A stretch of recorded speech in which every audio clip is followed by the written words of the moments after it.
Chers téléspectateurs, bonsoir. Bienvenue à une nouvelle édition de notre programme direct. Aujourd'hui, nous allons consacrer notre édition afin de parler des fruits du programme de progression et de réforme économique en Égypte. Commençons notre édition pour aujourd'hui avec quelques nouvelles concernant l'Égypte. Le président Abdel Fattah el-Sisi s'est entretenu aujourd'hui avec le ministre de la Justice, le conseiller Omar Marwan.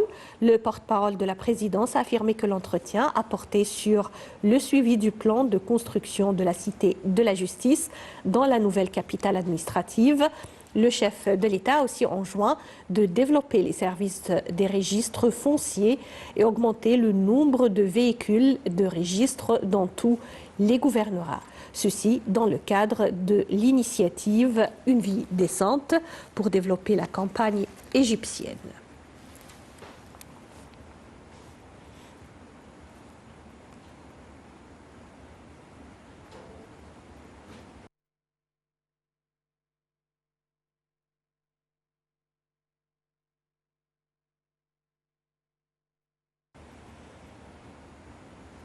L'Égypte joue un rôle primordial en ce qui concerne la stabilité dans la région du Proche-Orient. Et sous les directives du président Abdel Fattah el-Sisi, le chef des services de renseignement Abbas Kamel a rendu une visite à Ramallah et également à Tel Aviv. Cette visite intervient dans le cadre du renforcement des efforts égyptiens au processus de paix, également pour parrainer les efforts dans ce domaine, parrainés par le président de la République.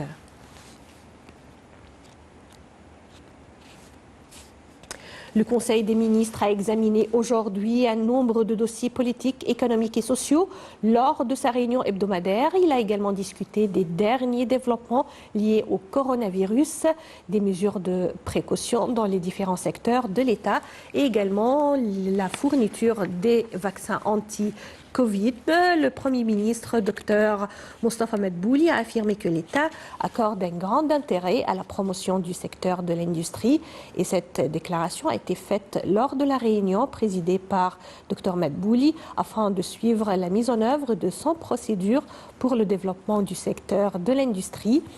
Et également, pour sa part, la ministre du Commerce et de l'Industrie, Nivine Guémé, a mis l'accent sur la mise en œuvre des programmes du Centre de modernisation de l'industrie, du renforcement de l'investissement industriel. Et également, le Premier ministre, Dr Mostafa Madbouli, a adressé ses remerciements à tous les ministères et autorités qui ont contribué à la réalisation des projets de logement inaugurés au début de la semaine par le président Abdel Fattah el-Sisi.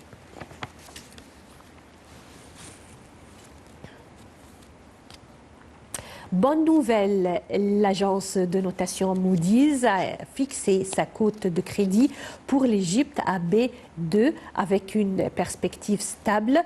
L'agence mondiale de notation de crédit a déclaré qu'elle maintenait ses perspectives pour l'économie égyptienne en raison de ce qu'elle a décrit comme un bilan de réformes économiques et structurelles qui ont aidé l'Égypte à absorber le choc économique provoqué par la pandémie de coronavirus.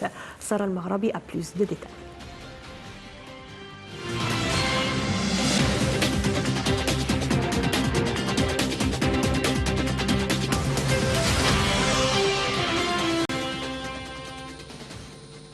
Dans un rapport publié, Moody's a déclaré que les fruits des réformes économiques de l'Égypte représentés par de fortes réserves de devises suffisantes pour couvrir les paiements de la dette extérieure et une base de financement intérieur à grande échelle avaient contribué à isoler le pays de la vague de sortie de capitaux qui a balayé d'autres marchés émergents en raison du coronavirus.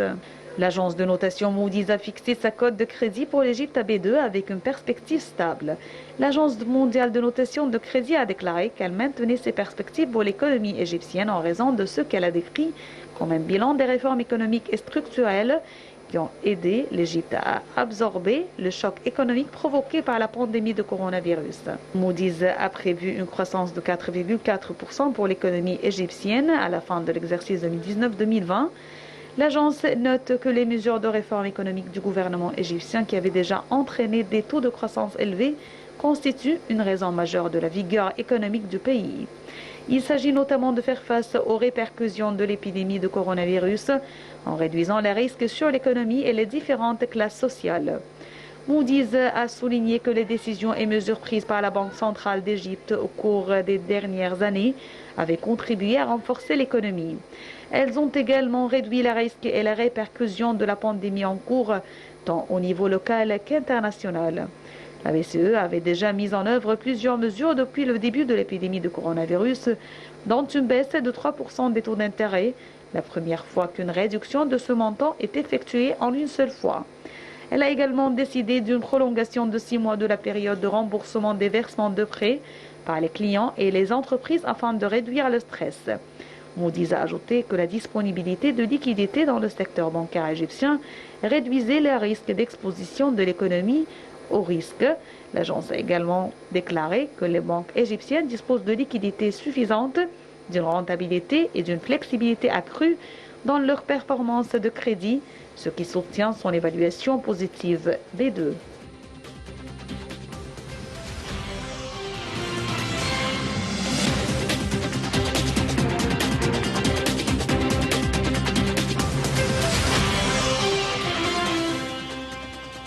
La directrice du Fonds monétaire international, le FMI, Kristalina Georgieva, a confirmé que le programme de réforme économique mis en œuvre par l'Égypte est un modèle réussi, en particulier à la lumière de ce que les économies d'autres pays souffrent en raison de la crise de coronavirus, notant que l'économie égyptienne est basée sur des fondations solides et sa résilience face au coronavirus est une confirmation de la solidité de sa structure.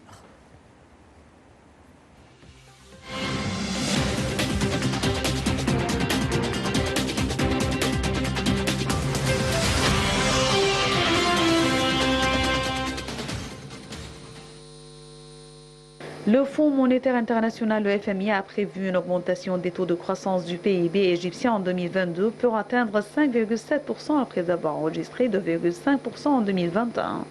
Le solde du compte courant reculera de 2,5% en 2026 et le taux de chômage devrait baisser en 2022 dans de grandes proportions, selon le dernier rapport du FMI sur les perspectives de l'économie mondiale. Le programme d'achat d'actifs lancé par le gouvernement égyptien pour acheter des actions a démontré son efficacité durant la période de la pandémie du coronavirus, a ajouté le rapport précisant que ce programme avait contribué à épargner aux compagnies la hausse des taux d'intérêt résultant de l'augmentation des rendements de disponibilité des liquidités sur les marchés de financement.